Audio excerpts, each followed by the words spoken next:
সামনে পুজো, তার আগে দুর্গাপুজোর কমিটিগুলোর জন্য বাড়ল সরকারি অনুদান। গত বছর যে ৭০,০০০ ছিল, এবছর তা বেড়ে হয়েছে ৮৫,০০০। আগামী বছর ১ লক্ষ করে দেওয়ার আশ্বাস রাজ্যের মুখ্যমন্ত্রী মমতা বন্দ্যোপাধ্যায়ের। ৪৩,০০০-এরও বেশি পুজো কমিটিকে বিদ্যুতের বিলে ছাড় বৃদ্ধির ঘোষণা মমতার। আরও একবার জানাই, দুর্গাপুজোর কমিটিগুলির জন্য বাড়ল সরকারি অনুদান, ৭০,০০০ থেকে বেড়ে হলো ৮৫,০০০। আগামী বছর ১ লক্ষ করে দেওয়ার আশ্বাস মুখ্যমন্ত্রীর। ৪৩,০০০-এরও বেশি পুজো কমিটিকে বিদ্যুতের বিলে ছাড় বৃদ্ধির ঘোষণাও মমতার। কি বলেছেন তিনি, শুনুন একবার। বিদ্যুতের ছাড় আগের বারে ছিল 2/3 মানে 66%, কিন্তু এবার আমি সিএসসির সাথে কথা বলেছি এবং পাওয়ার ডিপার্টমেন্টের শান্তনু অরূপের সাথেও কথা বলেছি। আমি বলেছি 66% হবে না, 75% ছাড় করো, কারণ বিদ্যুতের দামটা একটু বেশি করে দিয়েছে। আর গতবারে অনুদান পেয়েছিলেন কত? পুজো কমিটি কি বলছে, এই এক কি সবসময় অতটা লাফি বাড়ানো যায়? আস্তে আস্তে ওঠো, স্ল্যাব আছে না। প্রথম যখন শুরু করেছিলাম ২৫,০০০ দিয়ে, ঠিক তো? তারপরে আস্তে আস্তে আস্তে আস্তে ৭০-এ এসছে। এবারে যদি সব করে দিই, আগে আসছে বছর কি হবে? আসছে বছরের জন্য তো রেখে দিতে হবে। সেই জন্য এবার ৭০ থেকে স্ল্যাবটা বাড়িয়ে ৮৫,০০০ করে দিলাম। এই গরিব গভর্নমেন্টের থেকে বেশি আর কি করতে পারে বলুন? এবং আপনাদের বিদ্যুতের এটা অনেক কমিয়ে দেওয়া হয়েছে, ফায়ার লাইসেন্স টোটাল মুকুব করে দেওয়া হয়েছে। কাজেই এবার যদি ১৫,০০০ বাড়তে পারে, আগামী দিনও বলে রাখলাম, আগামী বছর এটা ১ করে দেবো। ঠিক আছে, ২ বছরেরটাই কিন্তু ডিক্লেয়ার করে দিলাম। স্পষ্টত মমতা বন্দ্যোপাধ্যায় বলছেন ২ বছরেরটাই ডিক্লেয়ার করে দিলাম, অর্থাৎ তিনি যে বলছেন পরের বছর গিয়ে ১ লাখ হবে, সেটাও তিনি কার্যত নিশ্চিত করছেন। ৫০ থেকে ৭০, ৭০ থেকে ৮৫, লাগাতার প্রত্যেক বছর পুজোয় বেড়েই চলেছে সরকারি অনুদান। এই নিয়ে রাজনৈতিক মহল কি বলছে? একদিকে বিজেপি নেতা তথা কাউন্সিলর সজল ঘোষ কি বলছে আপনাদেরকে শোনাবো, বাম নেতা তথা আইনজীবী বিকাশ রঞ্জন ভট্টাচার্যের বক্তব্য শোনাবো, পাশাপাশি তৃণমূলের মুখপাত্র শান্তনু সেন, তার কি বক্তব্য শুনুন। এটাই লাস্ট পুজো, ২৬-এর আগে ২৫টাই তো লাস্ট পুজো। যারা মমতা বন্দ্যোপাধ্যায়কে বলেন যে তারা মেগালোম্যানিয়াক, অজিত পাজা বলেছিলেন, উনিও বিরাট বড় বলছিলেন, ওর মতন সিয়ানা আর খুব কমই আছেন, শব্দটা ব্যবহার করতে বাধ্য হলাম। উনি আগামী বছর যেটা দেবেন, আগামী বছর ওই সরকার থাকবে কিনা ঠিক নেই, উনি আগামী বছর ঘোষণা করতে পারেন একজন তো মুখ্যমন্ত্রী হয়ে। মুখ্যমন্ত্রীর ভাষণ, মুখ্যমন্ত্রীর কথা, সেটাও একটা সরকারি স্টেজ থেকে, সেটাও একটা সরকারি স্টেজ থেকে কেন ছাড় দেবে না? আমাদের থেকে তো ছাল ছাড়িয়ে তুলে নিচ্ছে। ওদেরকে ছাড় দিচ্ছে, কার টাকায় ছাড় দিচ্ছে? 440 কোটি টাকা দিয়েছে, আর 440 ভোল্টের কারেন্ট তো আমাদের লেগেছে, তাই না? তো ছাড় পুজো কমিটিগুলো কার টাকায় দিচ্ছে? আমাদের টাকায় দিচ্ছে। আমি তো ইতিমধ্যেই বলেছি যে মোট সরকারি কোষাগারে কত ঘাটতি হবে তার হিসেবটা দেওয়া হবে। বিদ্যুতে এই যে ছাড় দেওয়া হবে, এই টাকাটা বিদ্যুৎ কোম্পানি তো কাউকে মুফতে দেবেন না, জনগণের ঘাড়ের উপর আদায় করবেন।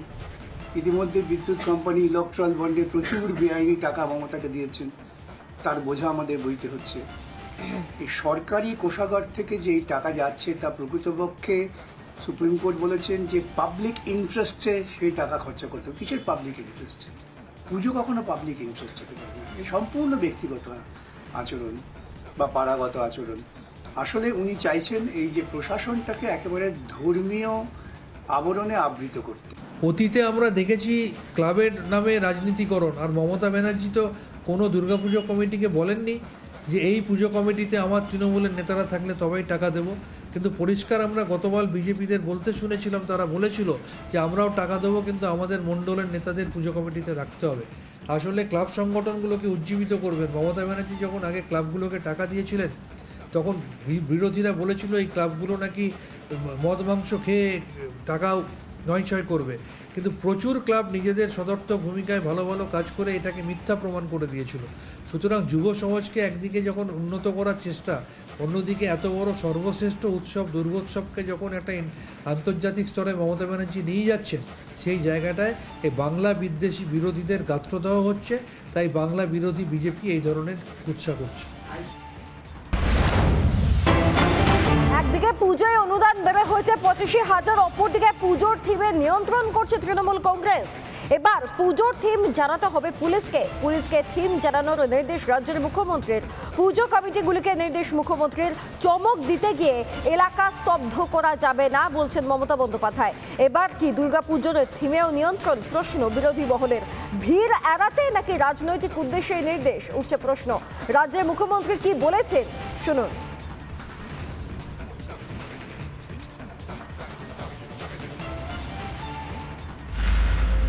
কোন পুজোর কী থিম, এটা নিয়ে আমি রাজীবকেও বলবো, বিনীতকেও বলবো। জেলা ব্লক থেকে শুরু করে কলকাতার সব ক্লাবগুলো একটু দেখে নেওয়া। থিম নিশ্চয়ই অনেকেই ডিসক্লোজ করতে চায় না, এটা তার নিজস্বতা, আমি ডিসক্লোজ করতে বলছি না। কিন্তু পুলিশকে আপনারা শেয়ার করুন আপনাদের কী করতে যাচ্ছেন নতুন করে। শুনলাম রাজ্যের মুখ্যমন্ত্রীর বক্তব্য। তিনি স্পষ্টতই বলছেন যে অনেকেই চমক দেওয়ার জন্য থিম জানাতে চান না, কিন্তু পুলিশকে অন্তত জানিয়ে রাখুন থিমের জন্য রাস্তা বন্ধ করা যাবে না। সেখানে শ্রীভূমির কথাও উঠে আসে মুখ্যমন্ত্রীর মুখে। এবার পুজোর থিমেও নিয়ন্ত্রণ তৃণমূলের। এবার পুজোর থিম জানাতে হবে পুলিশকে থিম জানানোর নির্দেশ দিলেন খোদ মুখ্যমন্ত্রী মমতা বন্দ্যোপাধ্যায়। পুজো কমিটিগুলিকে এমনই নির্দেশ তার। চমক দিতে গিয়ে এলাকা স্তব্ধ করা যাবে না বলছেন রাজ্যের মুখ্যমন্ত্রী। দুর্গাপুজোর থিমেও কি এবার নিয়ন্ত্রণ? ভিড় এড়াতে নাকি রাজনৈতিক উদ্দেশ্যে এই নির্দেশ?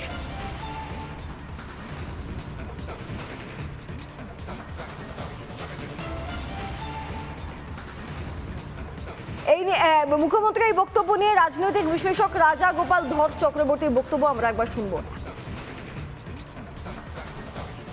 থাকলে কোনো শিল্প তৈরি হয়, কোনো শিল্প অগ্রগতি লাভ করে না। এবং যারা থিম করছেন এদের বহু ক্ষেত্রেই দেখা গেছে তাদের অসাধারণ শৈল্পিক চিন্তা ভাবনা প্রকাশ ঘটছে। এবং স্বাধীনতা থাকলেই সেখানে দেখা যায় সরকারকে সে কোনো কিছুই সেখানে শিল্পের বোধে সব কিছুই মুছে যায়। সরকার সেটাই চাইছে না যে সরকারের বিরুদ্ধে কোনো ধরনের বক্তব্য শৈল্পিকভাবে আসুক, নানান ধরনের কারুকার্যের মধ্য দিয়ে চেতনা তৈরি হোক মানুষের মধ্যে। সেটা নিঃসন্দেহে সরকার চায় না বলেই এই ব্যাপারটা পুজোর সময় 1 লক্ষ মানুষ মানে ঠাকুর দেখতে আসে, তাদেরও একটা চিন্তাভাবনা তৈরি হোক।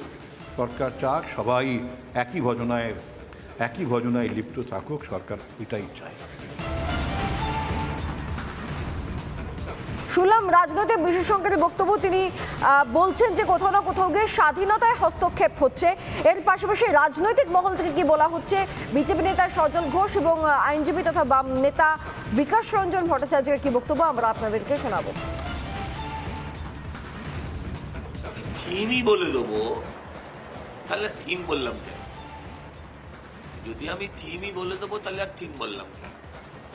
এক, দুই, আমরা আমাদের থিম পাবলিশ করে দিয়েছি সোশ্যাল সাইটে অনেক আগে। মুখ্যমন্ত্রী পরে বলছেন থিম শেয়ার করতে হবে। থার্ড, সবকিছুর আগে পুলিশ আমায় নোটিশ করে দিয়েছে সন্তোষ মিত্র স্কোয়ার। হ্যাঁ, এটাকে কি বলবেন? এগিয়ে পুলিশ। দুর্গাপুজোয় তুমি এটা করতে পারবে, কাউকে বলতে পারবে রেড রোড বন্ধ করে তোমাদের ধর্মচারণ করা যাবে না, বলার দম হবে? মানে আমি 30% কেউ ঠিক রাখবো, 70% কেউ ঠিক রাখবো, আমি দু নৌকোয় চলবো। মমতা ব্যানার্জি এমন একটা ভাব দেখাচ্ছেন যেন উনি মন্ত্রী হওয়ার আগে পশ্চিমবঙ্গে বা ভারতবর্ষে দুর্গাপূজা করছেন। উনি ক্ষমতা আসার পর সেটাকে সম্পূর্ণভাবে দলীয় কুক্ষিগত করার চেষ্টা করেছেন, একটা লুম্পেন কালচার তৈরি করেছেন। সরকারি টাকা এইভাবে পুজো অনুদান বা ইমাম ভাতা সম্পূর্ণ সংবিধান বিরোধী। উনি চান সর্বত্রই ওর নিজস্ব সংস্কৃতি সেটাকে প্রতিষ্ঠা করতে। দুর্ভাগ্যজনকভাবে পশ্চিমবঙ্গের যে একটা সামগ্রিক কৃষ্টি ছিল, সার্বজনীন কৃষ্টি, সেটাকে তিনি ধ্বংস করছেন, এটুকুই বলতে পারি। এবং ধীরে ধীরে পুলিশ রাজ, আজকে যদি থিম পুলিশকে জানাতে হয়, পুলিশে যারা আছেন কজন পশ্চিমবঙ্গের অতীত সংস্কৃতি ঐতিহ্য জানে? মানে পুলিশ করা মানেই মমতা করা, উনিই ঠিক করে দেবেন সব। আমি জানি না পশ্চিমবঙ্গের মানুষের চেতনা কবে ফিরবে। ধীরে ধীরে তাদের সমস্ত রকম স্বকীয় ঐতিহ্য গরিমা ধ্বংস হয়ে যাচ্ছে। এখনই রুখে দাঁড়ানো উচিত।